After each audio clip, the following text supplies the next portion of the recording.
अस्सलाम वालेकुम दोस्तों, आज की हमारी वीडियो जो है ये गंदम के पीले होने की वजह से कि बहुत सारे दोस्तों के आजकल सवालात मसूल हुए कि हमारी जो गंदम है वो पीली हो रही है, गंदम में पीलापन क्यों आता है।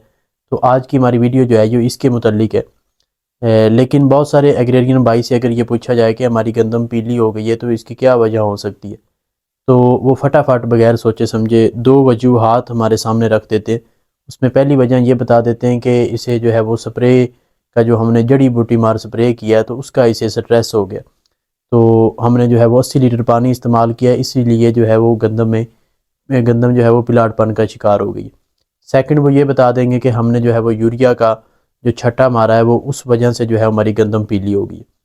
हालांकि अगर बात की जाए तो गंदम के पिलाटपन के मुतल्लिक जो गंदम का पीली होने का जो सबब है वो कम से कम जो है वो 8 से 10 असबाब हैं जिनकी वजह से जो है हमारी गंदम पिलाटपन का शिकार हो सकती है। तो दोस्तों, अपनी वीडियो को शुरू करने से पहले मैं उन तमाम दोस्तों से जो है वो मुअद्दबाना रिक्वेस्ट करूंगा कि जो दोस्त हमारे चैनल पे नए हैं वो चैनल को सब्सक्राइब कर लें, वीडियो को लाइक और शेयर करना जो है वो मत भूलिएगा। तो आइए हम चलते हैं अपने जो है वो टॉपिक की तरफ।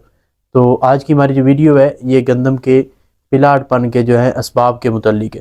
तो जो मैंने जिस तरह पहले बताया कि 8 से 10 वजूहात ऐसी हैं जिनकी वजह से जो है हमारी गंदम में जो है वो पीलापन आता है। उसकी पहली वजह ये है कि जड़ों को सुंडी लग जाती है, जिसकी वजह से हमारी गंदम जो है वो पीली हो जाती है। जड़ों को कौन कौन सी सुंडी लगती है, अब किसान का अगला सवाल ये होगा। जड़ों को जो है वो रूट बोरर्स लग जाते हैं या गुलाबी सुंडी का हमला भी हो सकता है। तो इन दोनों सुंडियों के अटैक होने से गंदम जो है वो पिलाटपन का शिकार हो सकती है। सेकंड जो है वजूहात वो ये है कि खुराकी अज्जा की कमी, क्योंकि हमारी ज़मीन में जो है वो दो किस्म की खुराकी अज्जा पाए जाते हैं। एक जो है वो अज्जाए सगीरा और दूसरा जो है वो अज्जाए कबीरा।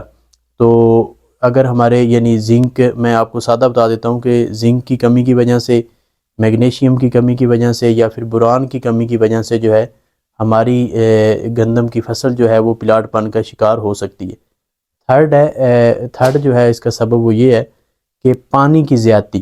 कुछ दोस्त जो है वो ओवर एरीगेशन करते हैं, जिस तरह आजकल कुछ दोस्तों ने सोलर लगाए हुए हैं, तो वो कहते हैं कि ऐसे खड़ा रहने से बेहतर है कि चलो जो है मशीनरी चलती रहे, तो वो पानी जो है उसका ज़्यादा इस्तेमाल करते हैं, जिस वजह से जो है हमारी गंदम पिलाटपन का शिकार हो जाती है। तो ओवर एरीगेशन करना भी जो है वो ये बेहतर नहीं है, क्योंकि उससे है वो जड़ों को बार बार पानी मिलता रहता है, जिस वजह से जो जड़ें गल सड़ जाती हैं और गंदम जो है वो पीली हो जाती है। चौथी जो वजह है वो ये है पानी की कमी। कुछ दोस्त जो है वो गंदम को ना तो वक्त पर पानी देते हैं, या अगर पानी लगाते हैं तो वो बहुत जो है वो कम लगाते हैं। तो जो एरीगेशन है या अपना पानी की आबादी जो है, अगर वो कम की जाए या वक्त पर ना की जाए तो उसकी वजह से भी जो है हमारी गंदम जो है वो पिलाटपन का शिकार हो सकती है। पांचवी वजह यह है कि मौसम का दबाव। जो मौसम का दबाव है, मौसमियाती स्ट्रेस जो है, यानी इलाके में अगर मौसम जो है वो गैर मुतवाज़न है, यानी सर्दी ज़्यादा है या फिर धुंध ज़्यादा है या रात को कोहरा पड़ जाता है, तो इन वजूहात की वजह से भी हमारी गंदम जो है वो पिलाटपन का शिकार हो सकती है। छठा पॉइंट है फंगस। फंगस जो है ये एक फफूंदी कश बीमारी है जो गंदम को पीला करके उसके ऊपर जो है वो धब्बे बना देती है गंदम के पत्तों पर, जिसकी वजह से जो है वो गंदम में पिलाटपन आ जाता है, गंदम जो है वो पिलाटपन का शिकार हो जाती है। सहमत पॉइंट है अबर आलूद मौसम। यानी अगर मौसम जो है वो अबर आलूद हो जाए, धुंध पड़ जाए, तो सूरज की जो रोशनी है वो डायरेक्ट जो है वो पत्ते को मुयसर नहीं होती, जिससे जो है वो क्या होता है कि पत्तों में क्लोरोफिल की कमी आ जाती है और जिससे गंदम हमारी जो है वो जर्द हो जाती है। तो अबर आलूद मौसम जो है ये भी गंदम को पत्तों को पिलाटपन का शिकार करने में सबब बन सकता है। आठवां पॉइंट जो है वो ये है कि ट्यूबवेल का पानी, जो ट्यूबवेल का पानी जो नमकियात की ज़्यादती वाला पानी होता है, जो अगर उसका इस्तेमाल करें तो उसकी वजह से भी जो है हमारी गंदम में पिलाटपन आ सकता है, गंदम जो है वो पीली होने का खदशा मौजूद है। इसके अलावा जो नौवां पॉइंट है वो ये है कि कुछ दोस्त जो हैं वो जड़ी बूटी मार स्प्रे जब इस्तेमाल हम कर रहे होते हैं तो वो क्या करते हैं, वो उसका ओवर लिपिंग करते हैं।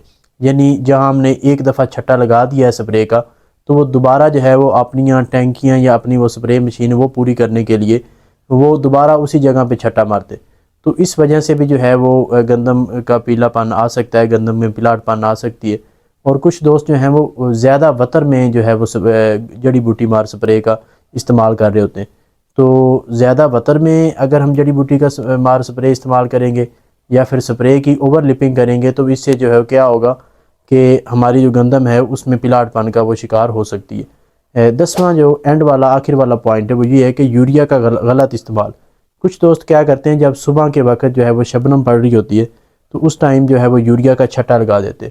اس سے ہوتا کیا ہے، اس سے جو ہے ہمارے جو ہیں پتے، وہ پتوں میں جو ہے وہ پیلا پن، یعنی پتے جو ہے وہ جس طرح کوئی چیز گل سڑ جاتی ہے تو ان میں جو ہے وہ گلنے سڑنے کا عمل آ جاتا ہے، تو اس وجہ سے بھی جو ہے ہماری گندم جو ہے وہ پلاٹ پن کا شکار ہو سکتی ہے۔ تو لہٰذا شبنم کے وقت جب شبنم پڑ رہی ہو تو اس ٹائم جو ہے وہ آپ یوریا کا چھٹا نہ لگائیں۔